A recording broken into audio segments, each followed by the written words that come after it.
हरे कृष्णा। आपको जादू देखना पसंद है?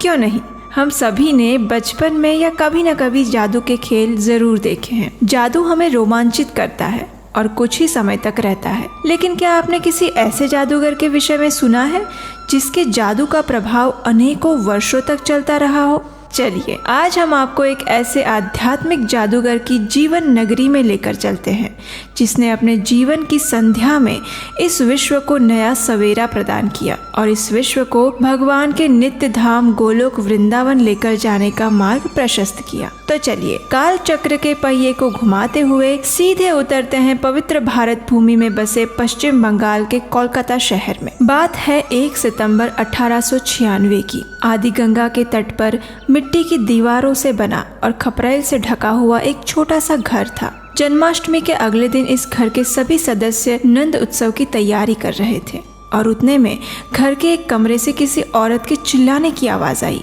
घर की सभी महिलाएं उस दिशा में दौड़ी और कुछ समय बाद उसी कमरे से एक नवजात शिशु के रोने की मधुर गूंज सुनाई दी और उसी क्षण अज्ञानता के अंधकार में डूबी मानवता को दिव्य ज्ञान का प्रकाश प्रदान करने वाले एक महान सपूत का जन्म हुआ। पिता गौर मोहन डे और माता रजनी ने नाम रखा अभय चरण, अर्थात जो भगवान श्री कृष्ण के चरणों का आश्रय लेने के कारण निर्भय हो।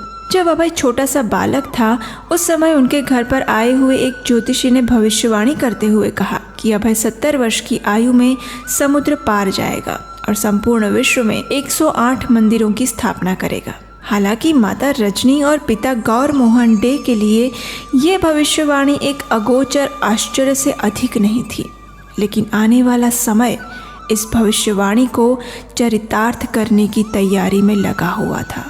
गौर मोहन डे कोलकाता में रहने वाले और व्यवसाय से कपड़े के व्यापारी थे, लेकिन स्वभाव और संस्कार से भगवान श्री कृष्ण के परम भक्त थे।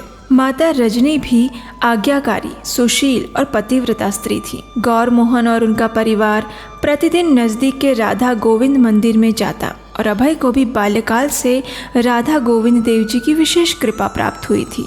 और आप जानते हैं, अत्यंत छोटी आयु में ही गौर मोहन ने अपने पुत्र अभय के लिए एक व्यावसायिक मृदंग वादक को नियुक्त किया, जिसके परिणाम स्वरूप अभय ने बाल्यकाल में ही मृदंग के विविध ताल और कीर्तन करना सीख लिया था। गौर मोहन का स्वप्न था कि उनका पुत्र बड़ा होकर श्रीमती राधा रानी का शुद्ध भक्त बने और इसलिए उनके घर पर जो भी साधु संत और वैष्णव जन आते उनसे वे अभय के लिए इसी आशीर्वाद की याचना करते थे। प्रतिवर्ष कोलकाता में निकलने वाली रथ यात्रा को देखकर अभय के मन में भी इच्छा प्रकट हुई कि वे भी ऐसे ही जगन्नाथ रथ यात्रा निकालेंगे। बस फिर देर किस बात की। इस कार्य में उनके सहायक बने उनके पिता और आसपास के उनके मित्रगण। पिताजी ने लकड़ी का छोटा रथ बना कर दिया और अभय तैयार हो गए अपनी पहली रथ यात्रा का आयोजन करने के लिए। आसपास की महिलाओं ने विविध व्यंजन बनाकर प्रसाद बांटा और अभय ने अपने मित्रों के साथ मिलकर कीर्तन करते हुए 8 दिन तक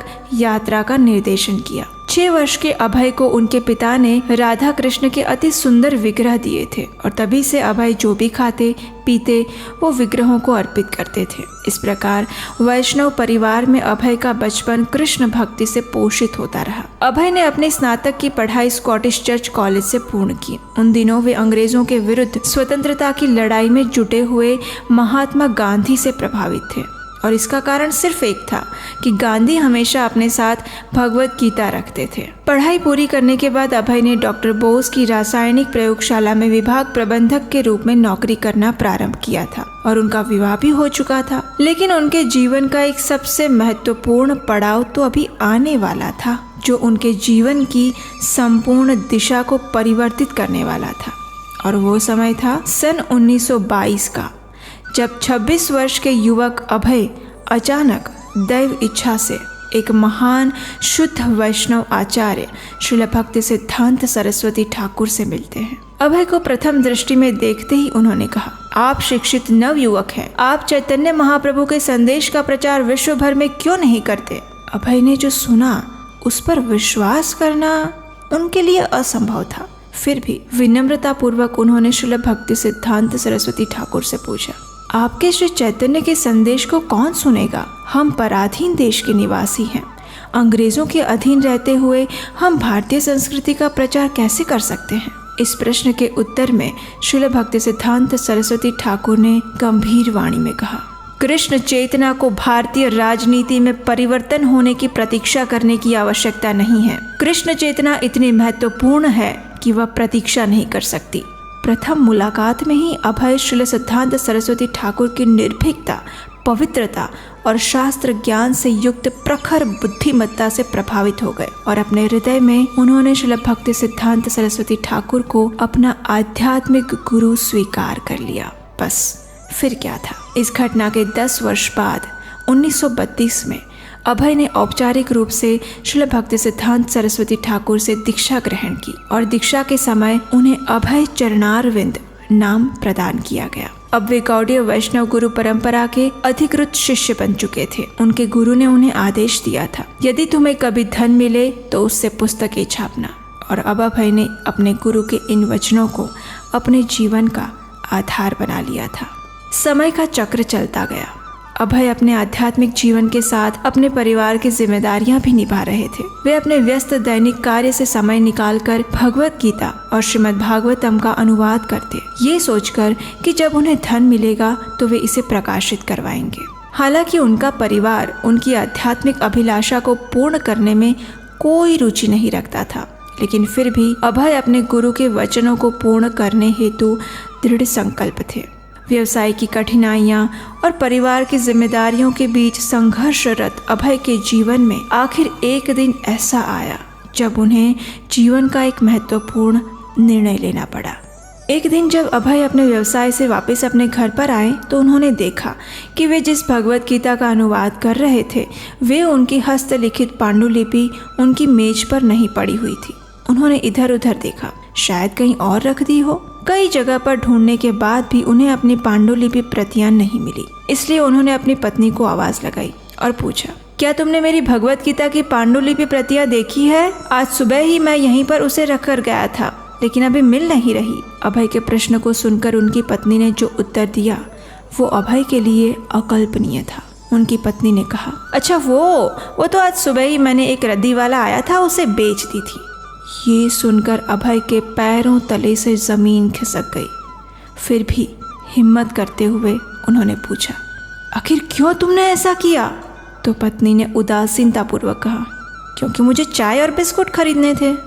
ये सुनकर अभय के सिर पर जैसे वज्रपात हुआ। उनके लिए इस बात को स्वीकार करना असंभव था कि कोई व्यक्ति केवल चाय जैसे तुच्छ नशे के लिए भगवत गीता जैसे महान ग्रंथ की बहुमूल्य प्रतिलिपियों को बेच सकता है। और आखिर क्यों ना हो, अभय ने रात भर जाग कर उन पांडुलिपियों को तैयार किया था, उनका अंग्रेजी भाषा में अनुवाद किया था, तात्पर्य लिखे थे और अब बस वे प्रकाशन के लिए जाने ही वाली थी। ऐसे में सिर्फ एक चाय के लिए उसे रद्दी में दे देना, ये बात उनके लिए असह्य थी। इस कड़वे घूंट को गले से उतारते हुए आखिर उन्होंने अपनी पत्नी को एक आखिरी सवाल पूछा, तुम्हें चाय चाहिए या मैं? अभय के इस प्रश्न में गंभीरता के साथ एक अगोचर दृढ़ संकल्प था। पत्नी ने सहजतापूर्वक कहा, मुझे चाय चाहिए, मैं उसके बिना नहीं रह सकती, बस। और क्या था। उसी दिन अभय चरण ने अपना घर हमेशा के लिए छोड़ दिया और अपनी पारिवारिक जिम्मेदारियों से मुक्त होकर संपूर्ण जीवन अपने गुरु के आदेश को पूर्ण करने प्रचार कार्य में समर्पित कर दिया। अनेक विपरीत परिस्थितियों का सामना करते हुए आखिर अभय चरणारविंद ने 17 सितंबर 1959 के दिन केशव जी गौड़ीय मठ में भक्ति प्रज्ञान केशव महाराज से संन्यास दीक्षा प्राप्त की और उनका नाम पड़ा अभय चरणारविंद भक्ति वेदांत स्वामी महाराज। और उसके बाद उनके संघर्ष और दृढ़ संकल्प की एक और यात्रा प्रारंभ हुई। भक्ति वेदांत स्वामी के गुरु महाराज ने प्रथम मुलाकात में ही उन्हें पाश्चात्य देशों में जाकर अंग्रेजी भाषा में कृष्ण भावनामृत का प्रचार करने का आदेश दिया था। उसे वे भूले नहीं थे। अनेक कठिनाइयों और संघर्ष के मध्य भक्ति वेदांत स्वामी ने श्रीमद् भागवतम के 3 खंडों का अनुवाद और प्रकाशन पूर्ण किया था और वे भगवत दर्शन पत्रिका भी चला रहे थे। आखिर 13 अगस्त 1965 के दिन 69 वर्ष की आयु में अभय चरणारविंद भक्ति वेदांत स्वामी अपने जीवन के एक और महत्वपूर्ण पड़ाव की ओर निकल पड़े। वे जलदूत नामक एक छोटे भारवाहक जहाज से अमेरिका जाने के लिए निकल पड़े थे।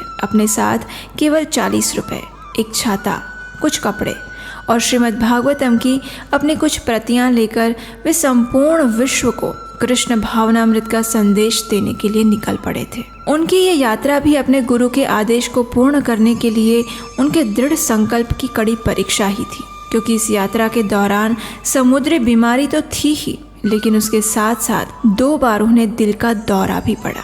लेकिन उन्होंने स्वप्न में देखा कि भगवान श्री कृष्ण इस जहाज का नियंत्रण अपने हाथ में लिए हुए हैं, और उसके बाद अटलांटिक समुद्र की शांति को देखकर कप्तान स्वयं आश्चर्यचकित रह गए। आखिर 32 दिनों की यात्रा संपूर्ण करके भक्ति वेदांत स्वामी अमेरिका आ पहुंचे। अमेरिका पहुंचना ये उनकी समस्याओं का अंत नहीं था, अपितु और कठिन संघर्ष की शुरुआत थी। अमेरिका में कुछ समय तक एक अमेरिकन दंपति ने उनके प्रारंभिक आवास को वहन किया, लेकिन भक्ति वेदांत स्वामी एक सन्यासी थे और वे यहाँ कृष्ण भावनामृत का प्रचार करने के लिए आए थे, इसलिए एक स्थान पर रहना उनके लिए संभव नहीं था।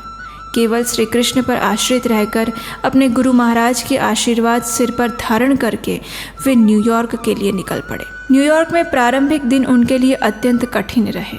जहाँ भी उन्हें अवसर मिलता वे भगवत गीता के ऊपर प्रवचन देते।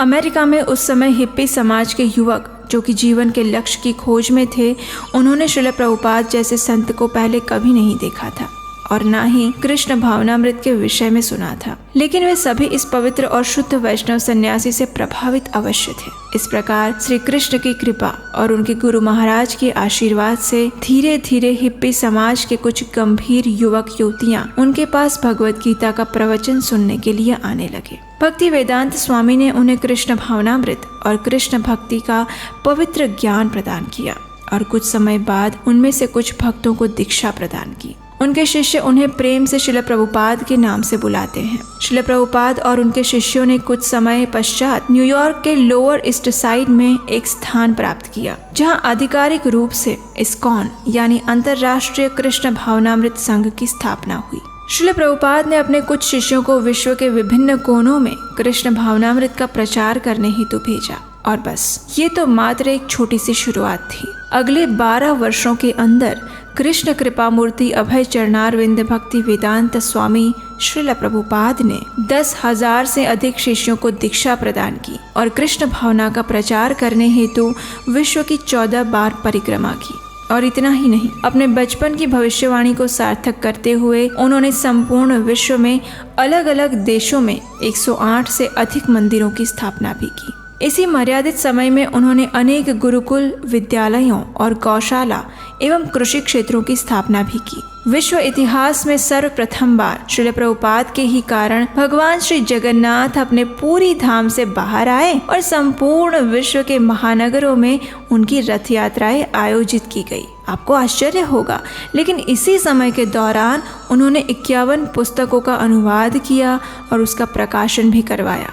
और इतना ही नहीं, आज उनकी पुस्तकों का 28 से अधिक भाषा में अनुवाद हो चुका है और संपूर्ण विश्व के कोने कोने में विविध भाषाओं में उनके आध्यात्मिक ग्रंथ पढ़े जाते हैं। और आपको ये जानकर अधिक आश्चर्य होगा कि ये सारे कार्य उन्होंने 70 वर्ष से 81 वर्ष की आयु के मध्य किए, जब सामान्यतया लोग निवृत्ति स्वीकार कर लेते हैं। आखिर 14 नवंबर 1977 को वृंदावन के कृष्ण बलराम मंदिर में उन्होंने अपने इस भौतिक देह का त्याग किया। उनकी समाधि वृंदावन में श्री कृष्ण बलराम मंदिर में है तथा उनकी पुष्प समाधि पश्चिम बंगाल के मायापुर में स्थित है। जगत गुरु श्रील प्रभुपाद एक ऐसे व्यक्तित्व हैं, एक ऐसे आध्यात्मिक जादूगर हैं, जिन्होंने अत्यंत कम समय में अज्ञान रूपी भौतिकतावादी अंधकार में डूबी हुई मानव सभ्यता को जगाया, झिझोड़ा और उन्हें कृष्ण चेतना का वो अमृत पिलाया जिससे वे अपनी वास्तविक पहचान को पुनः प्राप्त करके भगवान के आध्यात्मिक धाम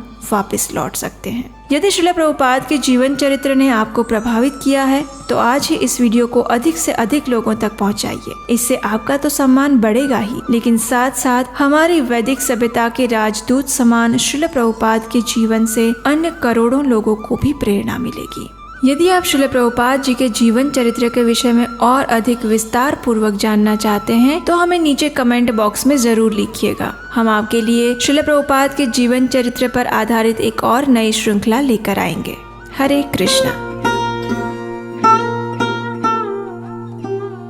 Tava kripa hale mo शुदा हबे शुनिया सबरा शोका दुका जे गुची भे नचाओ नचाओ नचाओ प्रभु नचाओ से माते